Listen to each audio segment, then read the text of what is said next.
How healthy is your manufacturing business really? Most businesses don't fail because of one big issue.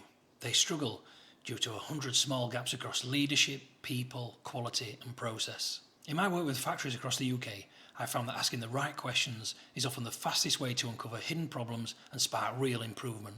So here are the 20 key questions to challenge your thinking that help you check whether your systems are fit for purpose and, more importantly, if they're helping or hindering performance. You need to answer honestly.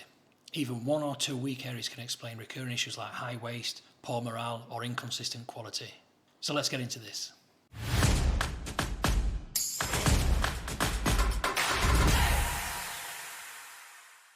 So the first section we'll look at is leadership. And the first question is, do your leaders understand how their areas of responsibility are performing? Because without clarity, leaders can't prioritise or drive the right actions. Second, we can ask, do your leaders openly engage in positive conflict to achieve consensus and commitment? Healthy challenge leads to better decisions and stronger buy-in. We can also ask, do your leaders work as a team to deliver results? Collaboration across departments prevents silos and firefighting. Next, we might ask, do your leaders understand the vision and purpose of the organisation? Shared purpose aligns teams and motivates consistent effort. And then we ask, do your leaders have the necessary skills to perform their duties? Capability gaps at leadership level cascade down through the business. In this next theme, we focus on people. And firstly, do your team managers engage with your team on a daily basis? Because daily touch points build trust, solve problems early and boost morale.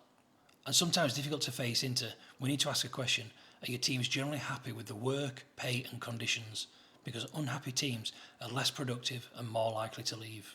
Also, are your team members given feedback on how they perform their jobs? Because feedback drives growth, accountability and improvement. And we also need to ask, are your operatives clear on what they need to achieve each day? Because clarity equals focus. People can't hit a target that they can't see. And vitally important, do your teams receive training on how to perform their jobs to an agreed standard?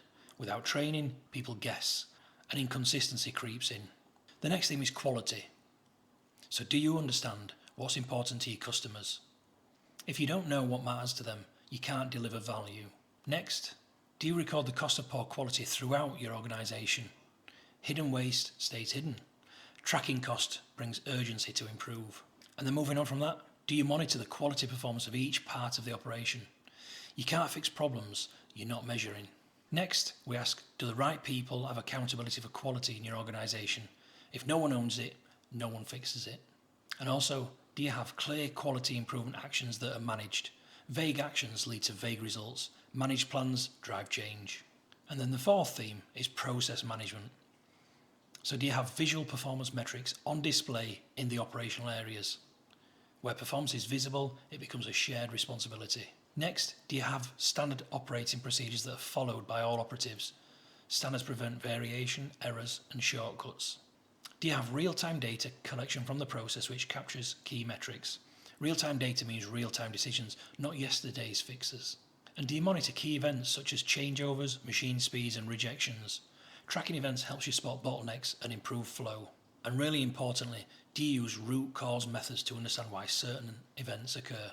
Without root cause thinking, you fix symptoms, not problems. So those are my 20 key questions to understand how a business is doing. If some of these questions hit a nerve, that's a good thing.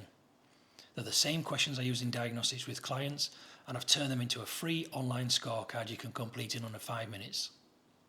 If you complete the scorecard, you'll get an instant report showing where you're strong, where there's risk, and where to focus on next. I'd love for you to complete the scorecard, and I'd really like it if you could share your score if you're brave enough. If you've enjoyed the content, please like, share and subscribe. In the next videos, I'll be working on some of these areas from the scorecard and how we can use AI to generate action plans that are going to generate improvement and change in those areas. See you next time.